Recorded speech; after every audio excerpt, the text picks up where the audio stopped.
हा एक focal tissue, हा एक फोकल टिश्यू, म्हणजे फोकल कॉर्ड जे आहेत आपल्याकडे स्वर तंतू किती आहे? 2. या दोघांच्या मध्ये तुम्हाला काय दिसतं बरं? गॅप. हवा पास होते, त्या हवेमुळे या टिश्यूचं काय होतं? व्हायब्रेशन म्हणजे कंपन होतं, आणि त्या कंपनानं फोकल कॉर्ड मध्ये काय प्रोड्यूस होतो? साऊंड. आणि त्या साऊंड मुळे आपल्याला कळतं की समोरचा व्यक्ती आपल्याला काय बोलत आहे. पण लक्षात मग अशा पद्धतीची ही रचना. तर आज आपण साऊंड या संदर्भात थोडस डिस्कस करू. आता एक लक्षात घ्या, द टू अँड फ्रो और back and forth motion of an object is called as vibration. आता व्हायब्रेशन म्हणजे काय? कंपन. तुम्हाला माहित आहे की ध्वनी जी आहे त्याच्या निर्मितीसाठी कशाची आवश्यकता असते?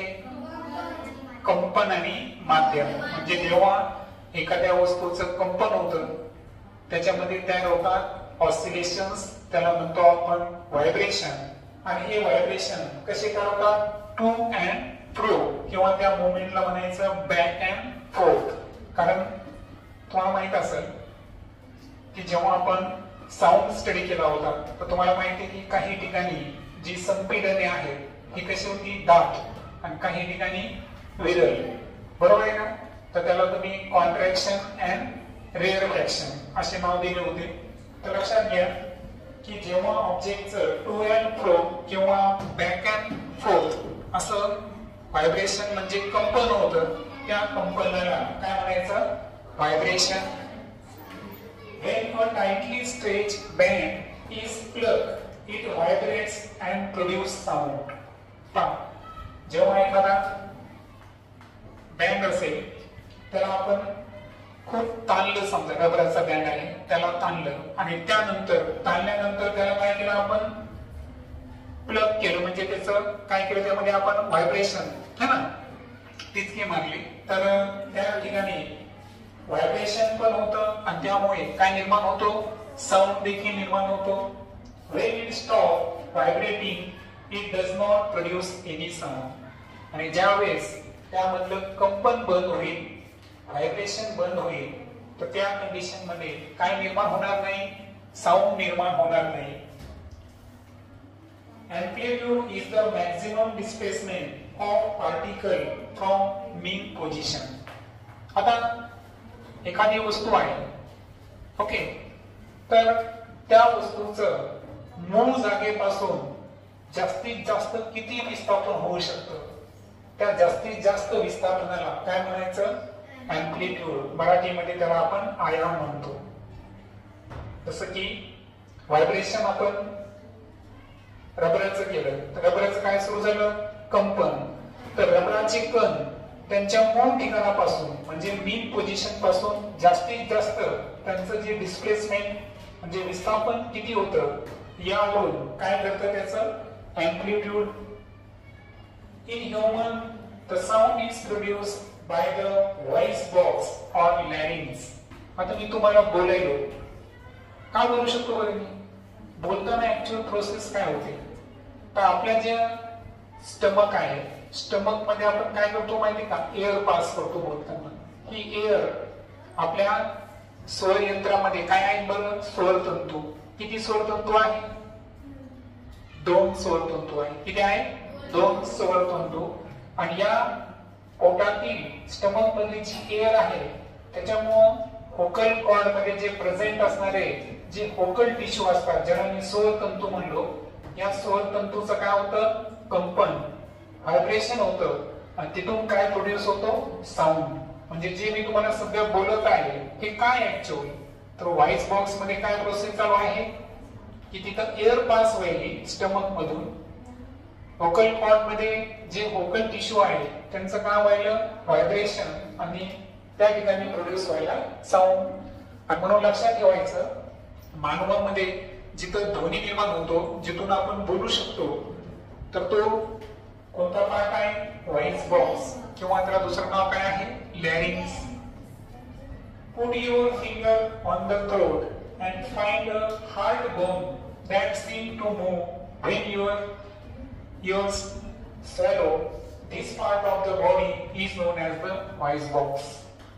आता जर आपण थोडासा फुगीर भाग जर पाहिला है ना, तर तो थोडासा फुगीर आणि थोडासा सहज आपल्याला जाणवेल असा आपल्या घशामधला तो साऊंड बॉक्स है ना, ज्याला आपण स्वर यंत्र म्हणतो, हे आपण सहज जे आहे ते आयडेंटिफाय करू शकतो. It is at the upper end of the wide pipe. आता तुम्हाला माहिती आहे आपल्या मध्ये किती नलिका आहेत? सध्या 2 नलिका असतात पहा महत्वाच्या, ज्या आपल्या तोंडापासून सुरू होतात. एक आहे अन्न नलिका आणि दुसरी आहे श्वास नलिका. अन्न नलिकेला म्हणायचं एलिमेंटरी कॅनल आणि श्वास नलिकेला काय म्हणायचं? Wide pipe. तर श्वास नलिकेच्या अगदी वरच्या बाजूला काय प्रेझेंट आहे? व्होकल कॉर्ड, जिथून आपण बोलत असतो. 2 vocal cords are stretched across the voice box or larynx in such a way that it leaves a narrow slit between them for passing the air. आता लक्षात घ्या, सपोज हा एक स्वरतंतू आहे आपला आणि हा एक स्वरतंतू आहे. तर 2 स्वरतंतू मध्ये फार थोडासा स्लिट म्हणजे थोडासा गॅप असतो. या गॅप मधून काय पास होते? एअर पास होते. एअर मुळे त्याचं काय घडतं? व्हायब्रेशन, आणि तिथून काय प्रोड्यूस होतो? साऊंड. लक्षात ठेवायचं आपल्या बॉडीमध्ये किती व्होकल कॉर्ड्स आहेत? 2. आणि 2 व्होकल कॉर्ड्सचा बनलेला असतो आपला व्हॉइस बॉक्स, किंवा त्याला काय म्हणतो आपण? लॅरिंक्स. आणि त्या दोघे एकमेकाला चिकटलेले आहेत का? नाही. दोघांमध्ये थोडासा गॅप आहे, थोडीशी नॅरो स्लिट आहे, आणि तिथून एअर पास होते.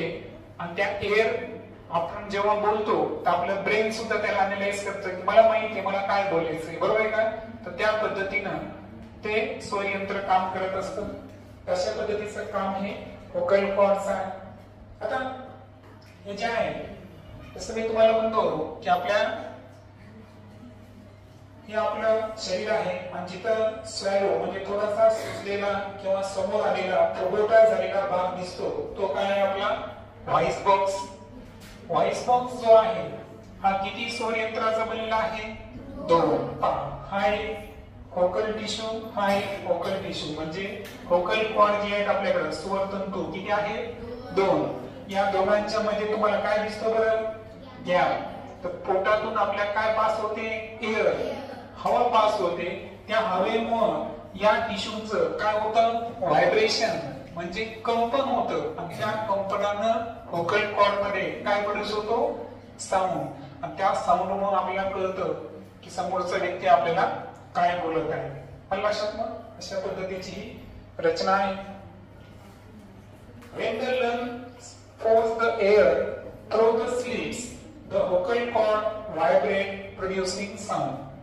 आता आपण हे पाहिलं की आपल्या बॉडीमध्ये 2 व्होकल कॉर्ड्स आहेत, जिथून आवाज निर्माण होतो त्याला आपण व्होकल कॉर्ड्स म्हणतो, किंवा दुसरं नाव काय त्याला? Sound box, larynx. Okay.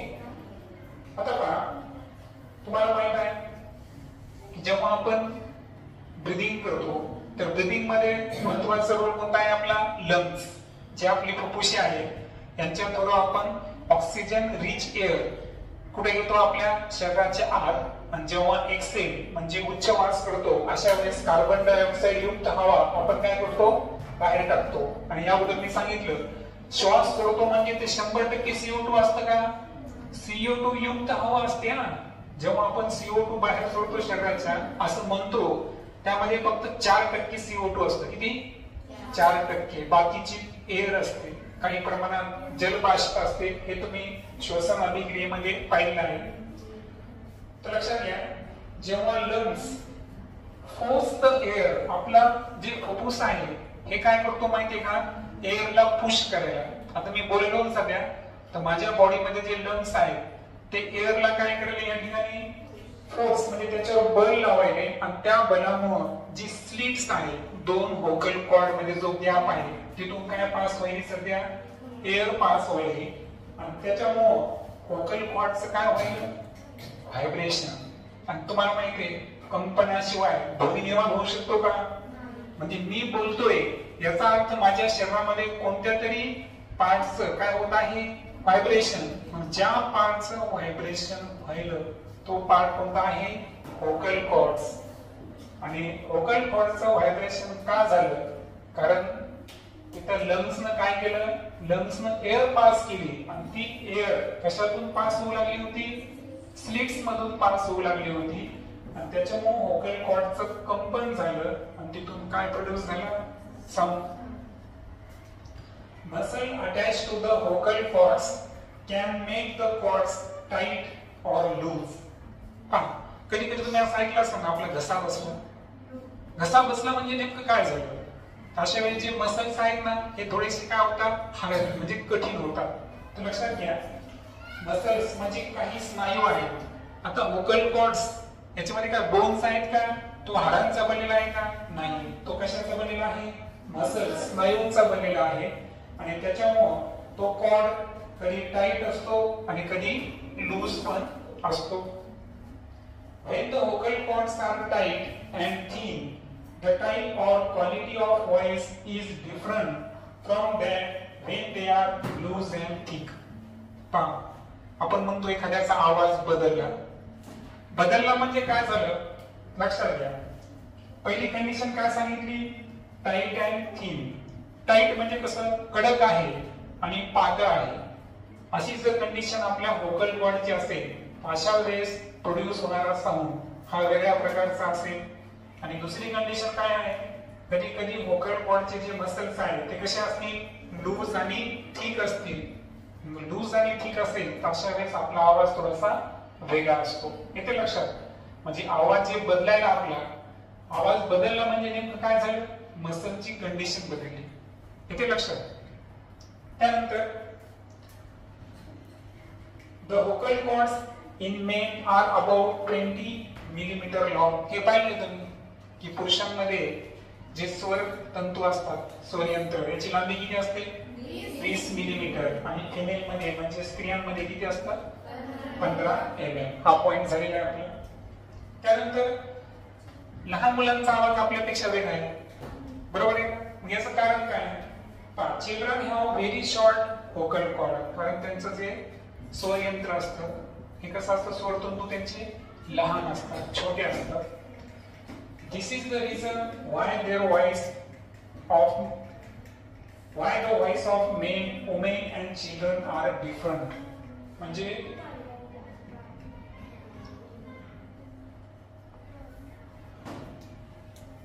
Main, women आणि चिल्ड्रन या तिघांचा आवाज वेगवेगळा आहे. आणि ह्याच्या मागचं कारण जर पाहिलं आपण तर व्होकल कॉर्डची लेंथ. चिल्ड्रन मध्ये लेंथ अतिशय कमी आहे, त्यामुळे त्यांचा आवाज वेगळ्या पद्धतीचा आहे. फिमेल मध्ये जर पाहिलं आपण किती आहे? 15 मिलीमीटर. मेल मध्ये जर पाहिलं तर किती आहे? 20 मिलीमीटर. म्हणजे प्रत्येकामध्ये वेगवेगळा आहे, म्हणून प्रत्येकाचा आवाज कसा आहे? वेगवेगळा आहे. Sound needs a medium to travel. Vacuum मध्ये साऊंड ट्रॅव्हल होऊ शकतं का? नाही. व्हॅक्यूम मध्ये लाईट जाऊ शकतो, परंतु काय जाऊ शकत नाही? साऊंड. कारण साऊंडच्या प्रोडक्शन साठी किंवा साऊंडच्या ट्रॅव्हलिंग साठी कशाची आवश्यकता असते? मीडियम म्हणजे माध्यमची आवश्यकता असते. So the sound can not travel through a vacuum. चंद्रावर आपण एकमेकांना बोलू शकत नाही, कारण तिथं हवेसारखं काय नाही? माध्यम, मीडियम नाही. Vibrating object produce sound and it is carried in all direction in a medium. आता मी बोललो, आता मी तुमच्या समोर बोललो म्हणजे फक्त समोरच आवाज चालला का माझा असं आहे का? नाही. मी बोलतोय म्हणजे काय निघले इथून? व्हायब्रेशन्स. आणि हे व्हायब्रेशन सर्व दिशेला, लक्षात आलं का? इन ऑल डायरेक्शन, सर्व दिशेला माझा आवाज जातो. याचा अर्थ जे हवेमध्ये कणांचं जे कंपन व्हायलं हे सर्व दिशेला आहे. ओके, म्हणून आपण जेव्हा बोलतो तेव्हा सर्वीकडे ऐकू जातं. The medium could be gas, liquid और सॉलिड.